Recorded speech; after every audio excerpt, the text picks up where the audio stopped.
Students we are back again with another video.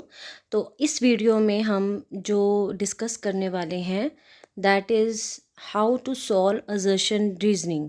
तो ये बच्चों को बहुत प्रॉब्लम आती है कि जब पेपर में असर्शन रीजनिंग आ जाती है तो वो घबरा जाते हैं कि समझ नहीं आ रही हमें हाउ टू सॉल्व दिस।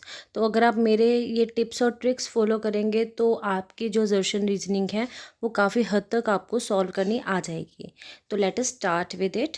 सबसे पहले हम क्या करेंगे, जो असर्शन रीजनिंग है तो उसकी इंट्रोडक्शन देख लेते हैं कि असर्शन रीजनिंग में हमें सबसे पहले एक स्टेटमेंट दी होती है, it can either be true और बी फॉल्स। और उस स्टेटमेंट का रीज़न भी दिया होता है, जो रीज़न हो भी सकता है और नहीं भी हो सकता।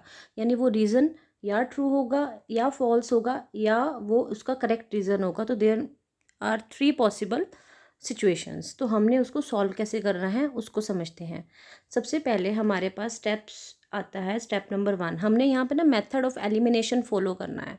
आप जानते हो कि जब आपको असर्शन और रीजनिंग आती है यू आर गिवन 4 ऑप्शंस।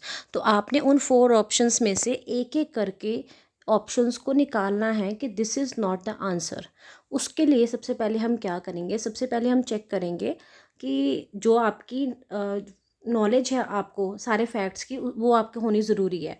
कि जो आपने चैप्टर थोरोली पढ़ा होना चाहिए कि इस चैप्टर में कहाँ कहाँ क्या दिया हुआ है, क्या रीजंस बताए हुए हैं। तो ये सब चीज़ें पहले आपके फैक्ट्स क्लियर होने चाहिए। अगर आपका चैप्टर में से फैक्ट्स क्लियर नहीं है तो फिर आपको असर्शन रीजनिंग में कन्फ्यूज़न होगी ही होगी। सबसे पहले आपके फैक्ट्स क्लियर होने चाहिए। अब आपने सेकंड स्टेप में क्या करना है, आपने क्वेश्चंस असर्शन आपने अच्छे तरीके से रीड करनी है। What is given in assertion, आपने असर्शन अच्छे तरीके से रीड करके देखना है कि क्या वो ट्रू है कि फॉल्स है। असर्शन को अच्छे से रीड करके देखो, फिर आपने रीज़न को अच्छे से रीड करके देखना है। आधा काम आपका यहीं ख़त्म हो जाएगा। वो कैसे, बताती हूँ। इसमें आपका जब या तो आपकी असर्शन ट्रू है या फॉल्स है, या आपका जो रीज़न है वो ट्रू है या फॉल्स है।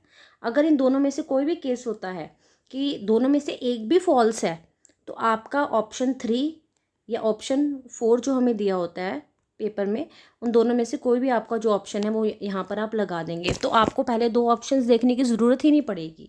क्यों? क्योंकि आपको पता लग गया अगर रीज़न फॉल्स है तो आप असर्शन इज़ ट्रू और रीज़न इज़ फॉल्स लिख दोगे। और अगर आपको लगता है असर्शन फॉल्स है तो आपका assertion is false and reason is true option आ जाएगा। आपको बाकियों की तरफ, ऑप्शंस की तरफ देखने की ज़रूरत ही नहीं पड़ेगी, whether is a correct explanation और नॉट अ करेक्ट एक्सप्लेनेशन। तो 2 ऑप्शन आपके यहाँ पे यूज़ हो गए। लेकिन अगर आपको पता चल रहा है कि बोथ आर ट्रू, असर्शन भी ट्रू एंड रीज़न भी ट्रू, दोनों फैक्ट्स दोनों ही ट्रू हैं, then you will follow next steps. अब नेक्स्ट स्टेप्स में हम क्या करेंगे, हम देखेंगे अगर दोनों स्टेटमेंट्स ट्रू हैं तो आपने पहले अच्छे तरीके से दोनों फैक्ट्स पढ़ने हैं। क्या वो दोनों सेम टॉपिक्स पर बात कर रहे हैं, जो असर्शन में दिया हुआ है उसी का कुछ रीज़न से रिलेटेड है कि नहीं है। अब हमने क्या करना है, अगर दोनों ट्रू हैं अब हमने असर्शन को अपने माइंड में बार बार रिपीट करना है कि किस बारे में बात हो रही है। असर्शन के साथ हमने बिकॉज लगा देना है और फिर हमने रीज़न को रिपीट करना है। ऐसा 3-4 बार करिए अपने माइंड में। पहले असर्शन बोलिए, बिकॉज लगाइए, फिर रीज़न रिपीट कीजिए।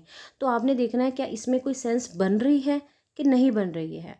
अगर तो कोई सेंस बन रही है तो then it is correct explanation, reason is correct explanation of A. और अगर कोई सेंस नहीं बन रही है तो आप लिखोगे A and R both are true but R is not correct explanation of ए।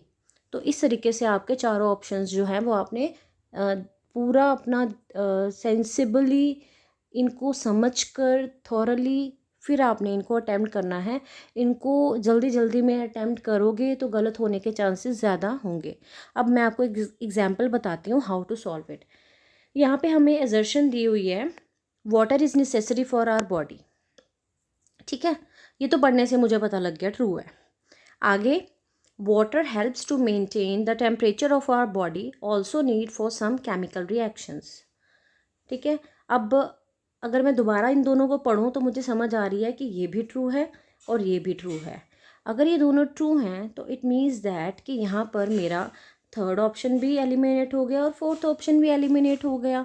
अब बचे ये दो ऑप्शन। अब इन दोनों ऑप्शंस में इंटर रिलेशन अगर मैं बनाना चाहती हूँ तो मैं कैसे बनाऊँगी?